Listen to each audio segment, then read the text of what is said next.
চাই না বাদান, ভালো করে লক্ষ্য করে শুনো না। এই যে আল্লাহ রাব্বুল আলামিন বলেছে, যারা দুনিয়া 3 পয়সা পরিমাণ যদি কোনো মানুষের কাছে ঋণ থাকে, ঋণ থাকে যদি মারা যায়, কিয়ামতের ময়দানে 700 বছরের নামাজের সওয়াব তাকে দিতে হবে। কয়শো বছর? 700 বছরের নামাজের সওয়াব তাকে দিতে হবে। 3 পয়সা পরিমাণ কোনো ব্যক্তি যদি ঋণ নিয়ে মরিয়া থাকে, কোনো ব্যক্তি যদি মারা যায়, কিয়ামতের ময়দানে 700 বছরের নামাজের সওয়াব তাকে দিতে হবে। তাহলে আপনি কয় রাকাত নামাজ পড়ছেন? আপনি ওই দোকানে, সারের দোকানে আপনি পাবেন হলে 6000 টাকা, চাউলের দোকানে পাবেন 33,000 টাকা, লবণের দোকানে পাবেন 600 টাকা, মাছের দোকানে পাবে বাদান 1200 টাকা, এরপরে তোলের দোকানে পাবে বাদান 3300 টাকা। সব টাকা রাখিয়া মারিয়া নিয়ে আপনি মরিয়া শীত হয় এরকম করে ব্যক্তি দিয়ে আসান। না না, মরিয়া যে পরে তা খায় আছে, মরিয়া ব্যক্তি দিয়ে রইলে ওই টাকা গুলি কেটে দিবে। কথা কথা কয় না রে, এদিক টাকার খুব মনে খারাপ লাগতেছে আমার ভাইরা আমার। ওই দিকে যেতে চাই না। আল্লাহর নবী মুহাম্মদুর রাসূলুল্লাহ সাল্লাল্লাহু আলাইহি ওয়াসাল্লাম, আল্লাহর নবী বাদান উকিল হবে কিয়ামতের ময়দানে। আল্লাহ এই মানুষের বিচার করবে বি আহকামিল হাকিমিন।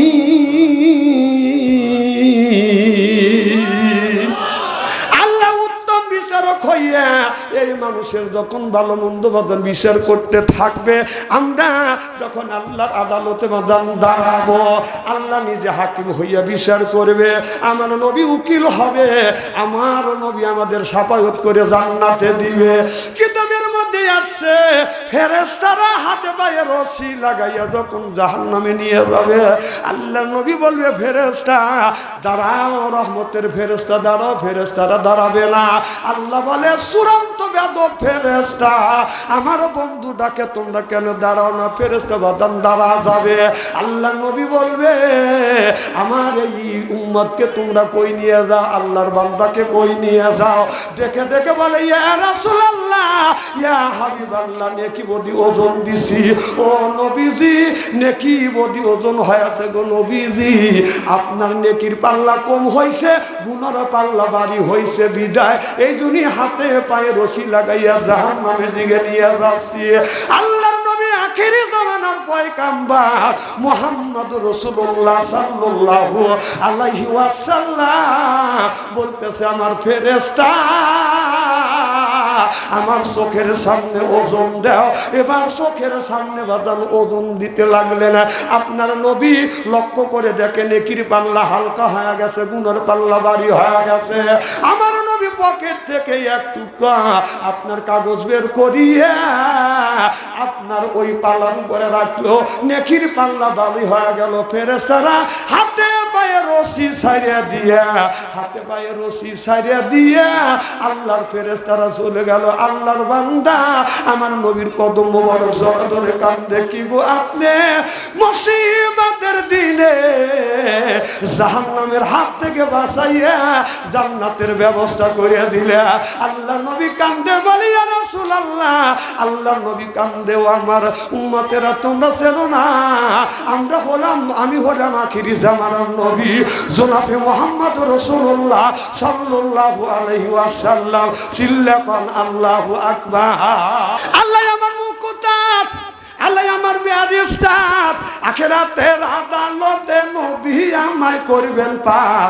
আমি পাপী নবী জাবিন্দার, আমি পাপী নবী জাবিন্দার, আমি পাপী আর আমার নবী হলো জাবিন্দার। চিল্লাপান ঠিক কিনে আমার ভাইরা আমার নবী বাজান বিচার করিবে। ও বাজান এই জায়গা বলতেছিলাম নিজে বাঁচো, তোমার আহেল পরিবারকে বাঁচাও। আজকে নিজেও বাঁচলাম না, আহেল পরিবারকে বাঁচাইতে পারলাম না। আজকে ওয়াজ যদি করি একটু বেশি, আপনারা কিন্তু হবেন খুশি। আখিরে মনোজাত করে যার মন মানুষতা কাদের আছে হাত তুলে দেখেন, নারায়ণ তাকবীর, হাত টান টান করে আলহামদুলিল্লাহ হাত নামান। এখনো যদি 1 ঘন্টা আলোচনা করি আপনারা আসান তো বড়ি দেখা দেখি না কিসের একটা আর দুইটা আসুক ওয়াজ করবো ইনশাআল্লাহ। বাজান রাগ করতেছে, ওয়াজ করবো মারহাবা কর। তাহলে আল্লাহ মাইল বাড়িকে বাড়কে বাসা ছোট্টবেলা দেখেছি। ভালো করে শুনুন, আমরা যখন ছোট্ট ছিলাম আমাদের মা বাবা আমাদের হাতে বাদান আপনার আমপারা বাদান তুলে দিছে। 30 বছর আগে দেখছি মা বাবা আমপারা তুলে দিছে। শীতের সময় মাদ্রাসা যাইতে আমাদের শীত লাগছে, বাবার চাদর বাবার লুঙ্গিটা বাস করে বাইদিয়া দিছে। কথা কয় না রে? মেয়ের হাতে আমপারা তুলে দিছে, মা মুক্তবে যা মাদ্রাসায় যা কোরআন শরীফ শিক্ষা কর। শীতে মেয়ে থরথর করে কাঁপছে। মা কি করছে? মায়ের শাড়িটা সুন্দর করে বাস করিয়া মেয়ের গলায় বান্ধিয়া দিছে, হাতে আমপারা ধরা দিছে, বুকে নিয়ে মাদ্রাসায় গেছি। কথা কয় না কে?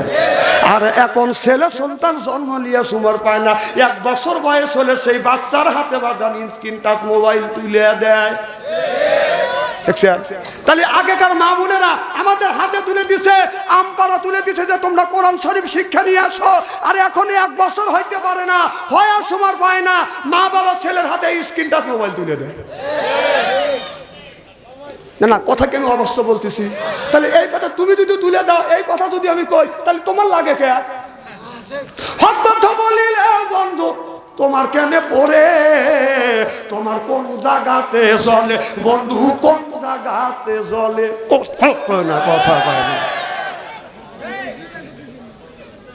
নবী বললেন ইয়ার ফলিত বিদ্যে উঠে যাবে, একসুরুল জাহিল, জাহিলি তো বর্ষিত হবে। এই কথা আমার নবী বলছে।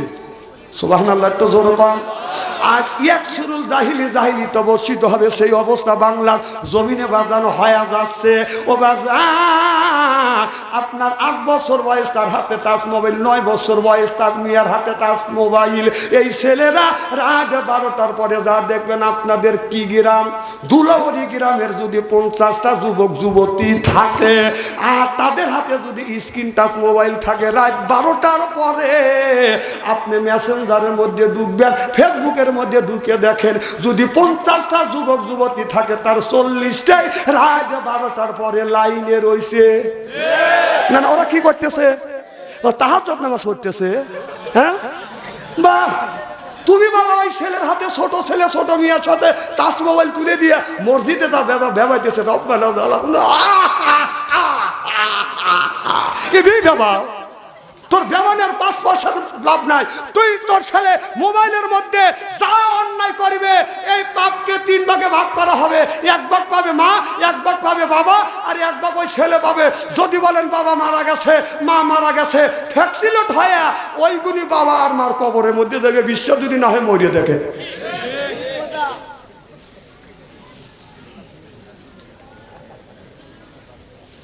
কথা আল্লাহ রাসূল বলেছে, আর আমি বললি দোষ নাকি?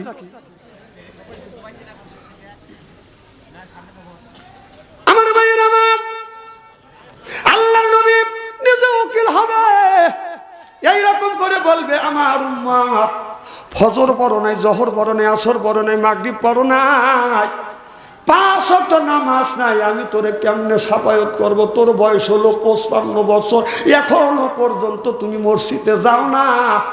এমন লোক আছে 40 বছর বয়স হয়ে গেছে, 40 বছরের মধ্যে ওই লোকটা বর্তমান মসজিদে যায় না, নামাজ পড়ে না। আমার ছেলের বয়স, আপনার ছেলের বয়স হলো 20 বছর, ছেলেটা অনেক জুয়ান, 20 বছরের মধ্যে ছেলেটা মসজিদে যায় না, নামাজ পড়ে না। 2 বছর হয়ে গেছে, 2 বছরের মধ্যে আপনার ছেলে ফজরের নামাজ পড়ে না। আপনি কেমন বাবা আর আপনি কেমন সন্তান জন্ম দিলেন, ছেলেটাকে মসজিদ মুখী বানাইতে পারলেন না? নবী কান্দে আর বলে, আমি নবী এই নামাজের জন্য, দিনের জন্য তাইফের জমিনে আমি নবী মারি খাইয়াছি, আমি নবী ওহুদের ময়দানে আমার দান মোবারক শহীদ করে দিয়েছি এই নামাজের জন্য। এ বান্দা, এ আল্লাহর বান্দা, তুমি নামাজ পড়ো নাই, তোমার বেটাকেও তুমি নামাজ পড়ো নাই। আল্লাহর নবী বলবে, আমার আল্লাহ কি অপরাধ করছে তোমাদের দুনিয়ার বুকে পাঠাইয়া? আল্লাহ নিজে বলবে, বন্ধু আমি আল্লাহ কি অন্যায় করছি তোমার উম্মতদেরকে দুনিয়ায় পাঠাইয়া, কারণ ফজর পড়ে নাই, জহর পড়ে নাই, আসর পড়ে নাই। আমি আল্লাহ কি অন্যায় করছি? আমি আল্লাহ আমার জমিনে বসবাস করিয়া এরপরে আমার নাজ নিয়ামত খাইয়া আমার বান্দা কেন মসজিদে যায় না, মসজিদে যায় না, নামাজ কেন পড়ে না? আপনি মানুষ নাকি?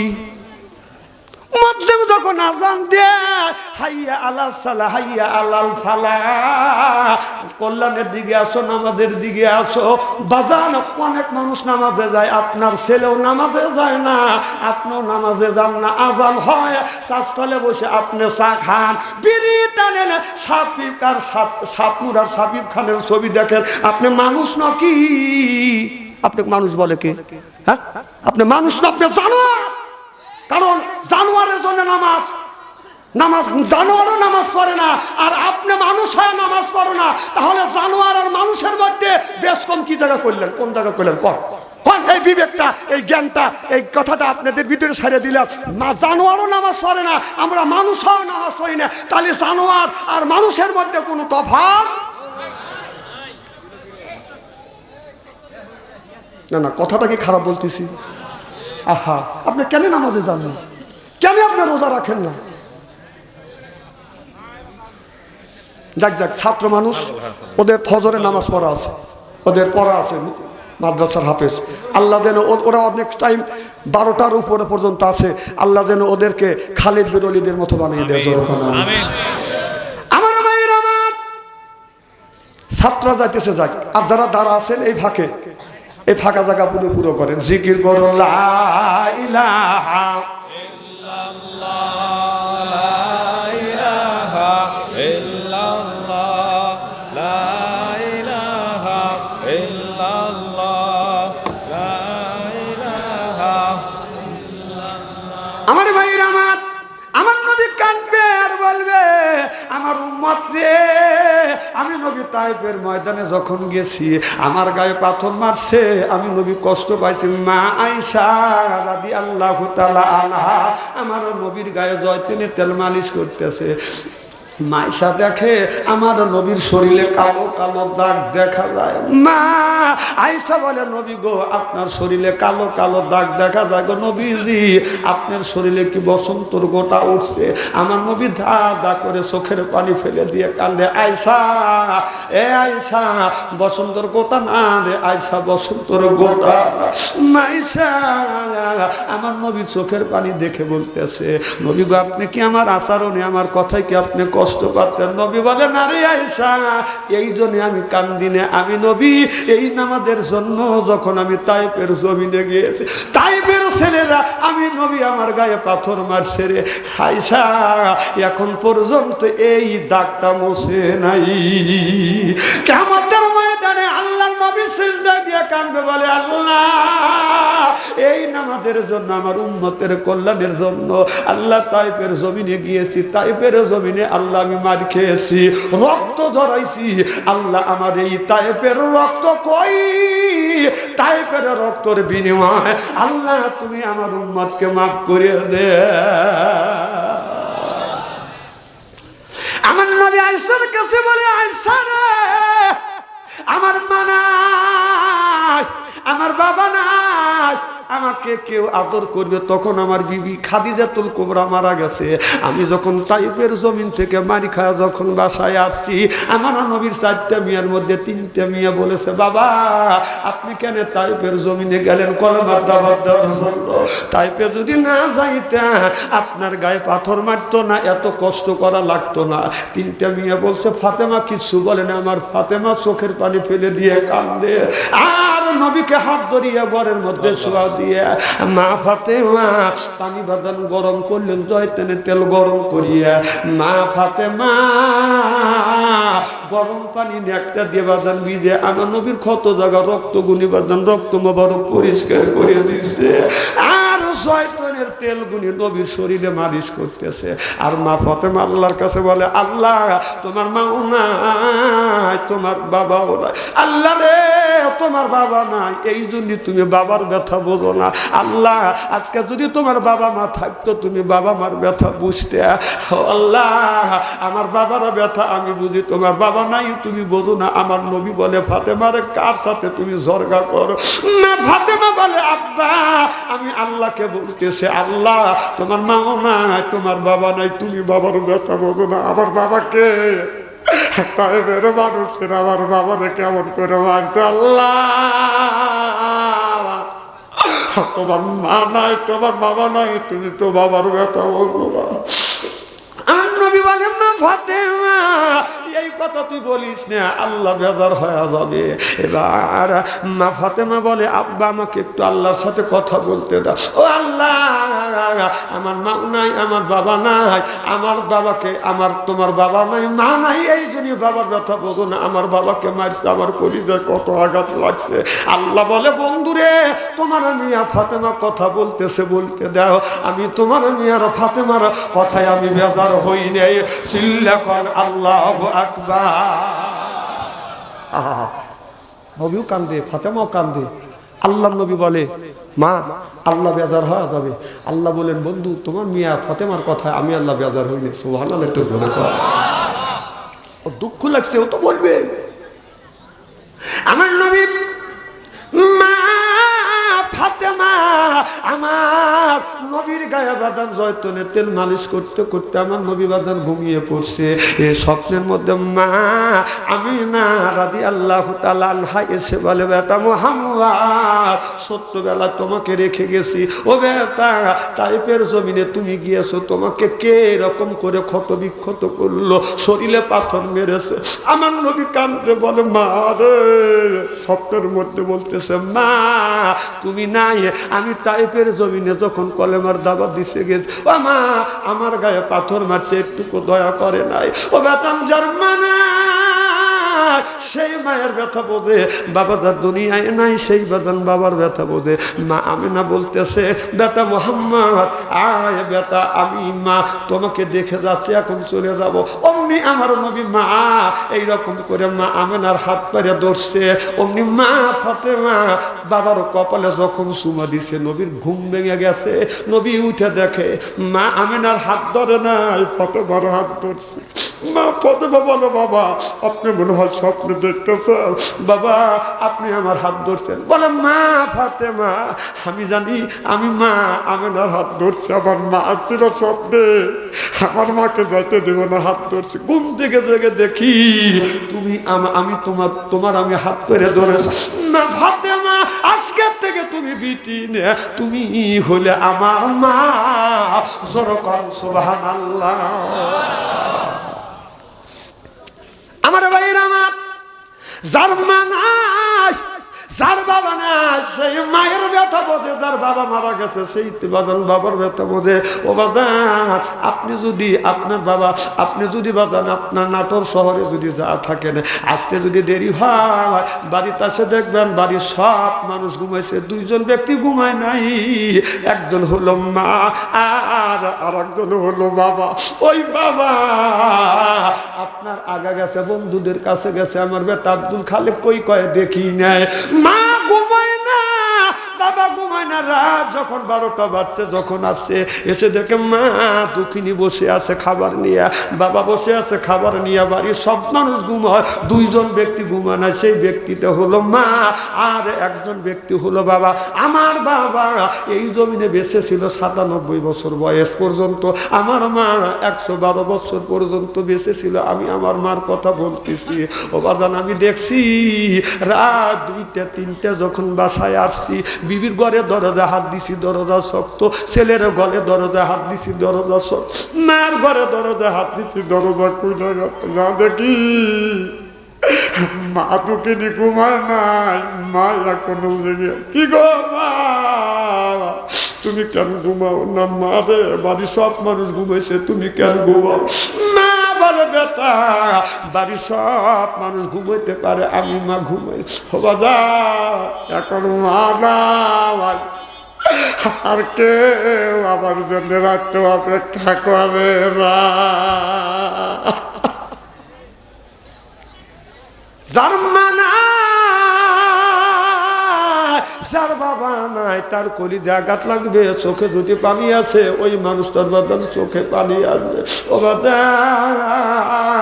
ও বাদান, আমার বাবা যখন বেঁচে ছিল, আমি যখন বাবার পায়ে হাত দিছি বাদান, হাতে পায়ে হাত থেকে সুমো দিয়া মাহফিলে চলে গেছি। ও বাদান, বাবা বলছে বেটা তুমি কয়টায় আসবে? আমি বলছি বাদান 12টায় আসবো। 12টায় আসি নাই, 1টায় আসি নাই, 2টে যখন বেজেছে আমি যখন আসি নাই, আমার বাবা রাত 12টার সময় 3 রাস্তার মোড়ে দাঁড়া থাকছে। ও বাবা, পৌষ মাসে শীতের দিনে কুয়াশা, 3 রাস্তার মোড়ে দাঁড়া থাকছে। বেটা কোন রাস্তা দিয়ে আসবে? আমি এসে দেখি আমার বাবা দাঁড়া আছে। কি গো বাবা, আপনি এই জায়গা কেন দাঁড়া? বাবা বলো বেটা 12টার থেকে তোমার জন্য অপেক্ষা করতেছে, আজকে বাবা না ভাই, আর 3 রাস্তার পরে কেউ আমার জন্য অপেক্ষা করে না।